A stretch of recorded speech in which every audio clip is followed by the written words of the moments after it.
Price Lord. எப்படி இருக்கீங்க? சந்தோஷமா இருப்பீங்கன்னு விசுவாசிக்கிறேன். இந்த நாளிலும் ஆண்டவர் கொடுக்கிற ஒரு வார்த்தைக்கு நேரா போலாம். நீதிமொழிகள் 14ஆம் அதிகாரத்தின் 15ஆம் வசனம். பேதையானவன் எந்த வார்த்தையும் நம்புவான், விவேகியோ தன் நடையின் மேல் கவனமாய் இருக்கிறான். அப்போ நீங்க யோசிச்சு பாருங்க, இந்த வசனம் ஒரு விவேகியானவன், அதாவது விவேகம் உள்ள இருதயத்தை கொண்டவன் தன் நடையின் மேல் கவனமாய் இருக்கிறானா. தான் என்ன பண்றோம், தான் ஏது செய்யறோம், தான் எந்த பாதையில நடந்து கொண்டிருக்கிறோன்றதுல அவன் கவனமா இருக்கிறான் என்று வசனம் சொல்கிறது.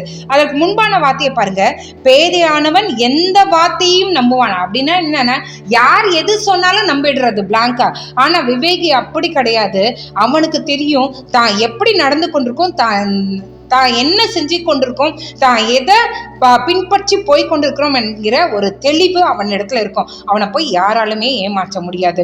இன்னைக்கு இதை பார்த்து கொண்டிருக்கோங்களே, நிறைய பேர் சொல்லுங்க, நான் ஏமாந்து போயிடுறேன் சிஸ்டர்.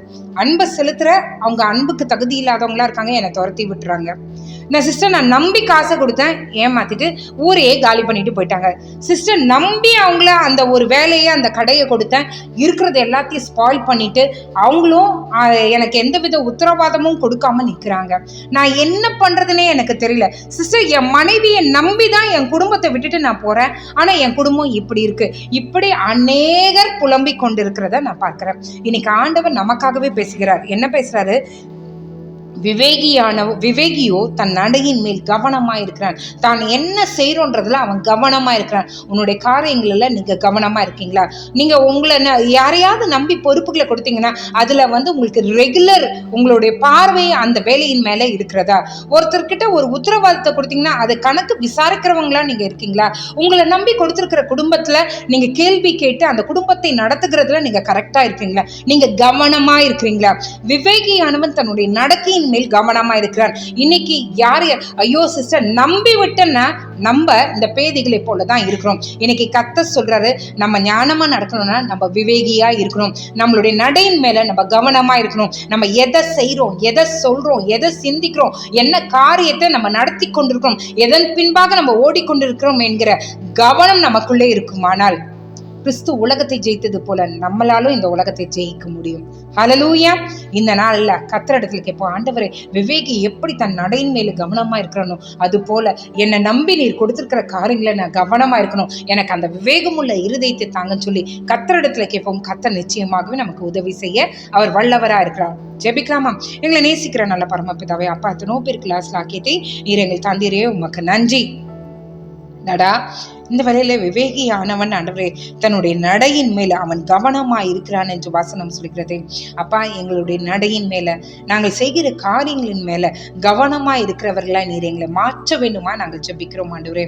அநேக முறை ஆண்டவரே இது கர்த்தர் கொடுக்கிற பாதைதான்னு சொல்லிட்டு நாங்க நடந்துடுறோம் ஆண்டவரே. அதுக்கப்புறம் ஆண்டவரே அநேக சந்தேகங்கள், எங்களுடைய சுயங்கள் அதுல மேலோங்குது ஆண்டவரே. நீர் வைத்திருக்கிற பாதையை விட்டு திரும்பி வேறொரு பாதையை நாங்கள் தெரிந்து கொள்கிறோம் ஆண்டவரே. ஆண்டவரே, நீர் எங்களை தயவாய் மன்னிங்க. எங்களுடைய பாதையில நாங்கள் கவனமா இருக்கிறவர்களாயும், அந்த பாதை கர்த்தருடைய பாதையா என்பதுல அதிக ஊர்ஜிதத்தோடு நாங்கள் நடக்கிறவர்களாயும் நீர் எங்களை வாய்ங்காண்டவரே.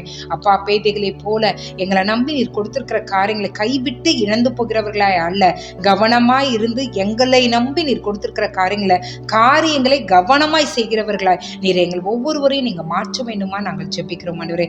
அந்த விவேகியை போல நீர் எங்களை மாற்றுங்க. எந்தெந்த காரியங்களை பேதைகளாய், மூடர்களாய், அறிவியலிகளாய் நாங்கள் இருக்கிறோமோ எல்லாவற்றையும் எடுத்து போட்டு ஞானம் உள்ளவர்களாய், ஆண்டவரே விவேகம் உள்ளவர்களாய் எங்களை நீங்க மாற்ற வேண்டுமா நாங்கள் ஜெபிக்கிறோம். இந்த இரவிலே கர்த்தர் நீர் எங்களோடு இருந்து எங்களை வழி நடத்துங்க ஏசப்பா. ஓ தேங்க்யூ ஜீசஸ், தேங்க்யூ மாஸ்டர்.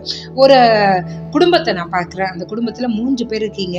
நீங்க ஒருத்தர் சார்ந்து இப்படி இருக்கீங்க. ஆண்டவர் சொல்றாரு, மனிதர்களை நம்புவதை பார்க்கலாம் கர்த்தர் பேரில் பச்சுதலாய் இருப்பது பாக்கியம் என்று வசனம் சொல்கிறது. உங்களுடைய நம்பிக்கையை மற்றவர்கள் மேல திணிக்காதபடிக்கு, உங்களுடைய நம்பிக்கையை மற்றவர்கள் மேல நீங்க சாராதபடிக்கு உங்கள் நம்பிக்கையை கர்த்தர் மேல சாருங்கள். கர்த்தர் உங்களுடைய காரியங்களை வாய்க்க பண்ணுவேன் என்று உங்களுக்கு வாக்கு கொடுக்கிறார். அப்பா, நீர் பேசின வார்த்தைகளுக்காக நன்றி. காலை எழுந்து உங்க நாமத்தை மகிமைப்படுத்த கிருபை செய்யுங்க. இயேசுவின் மூலம் ஜெபம் கேளும் நல்ல பரமபிதாவே. ஆமென், ஆமென், ஆமென். God bless you.